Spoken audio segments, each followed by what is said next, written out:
जय हिंद विद्यार्थियों।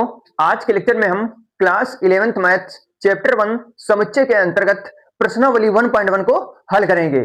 तो अगर आप इंटरेस्टेड हैं और आप हमसे कुछ सीखना चाहते हैं तो कृपया हमारे साथ वीडियो में अंत तक बने रहिए।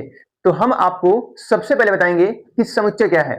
तो किसी वस्तु के सुपरिभाषित संग्रह को समुच्चय कहते हैं। संग्रह का मतलब हुआ जैसे कई पेन को एक साथ एकत्रित कर दिया जाए तो पेन का संग्रह हो गया, कई किताबों को एक साथ एकत्रित कर दिया जाए तो किताबों का संग्रह बन गया, कई विद्यार्थियों को एक साथ एकत्रित कर दिया जाए तो विद्यार्थियों का संग्रह बन गया। तो आई होप संग्रह आप समझ गए होंगे। लेकिन यहां पर बात हो रही है कि सुपरिभाषित संग्रह है। जो संग्रह हो वो सुपरिभाषित हो तभी वह समुच्चय कहलाएगा, अन्यथा समुच्चय नहीं कहलाएगा। तो सुपरिभाषित संग्रह का मतलब हुआ कि ऐसा संग्रह जो व्यक्तियों के अनुसार ना बदले। जो संग्रह हो ये व्यक्तियों के अनुसार बदलना नहीं चाहिए। अगर संग्रह व्यक्तियों के अनुसार बदल रहा है तो समुच्चय नहीं कहलाएगा, अगर नहीं बदल रहा है तभी समुच्चय कहलाएगा। जो समुच्चय सिद्धांत का विकास है ये जर्मन गणितज्ञ जॉर्ज कैंटर ने किया।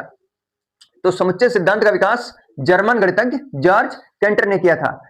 तो ये जो चैप्टर है समुच्चय ये आपको क्लास 11th से मिलेगा और क्लास 12th में भी इसका अनुप्रयोग बहुत ज्यादा है और आपको बीएससी में मिल जाएगा, एमएससी में भी मिल जाएगा और पीएचडी में भी ये चैप्टर आपको मिल जाएगा। तो एमएससी में जो है कैंटर नाम से एक थ्योरम है जिसे हम जॉर्ज कैंटर की थ्योरम कहते हैं।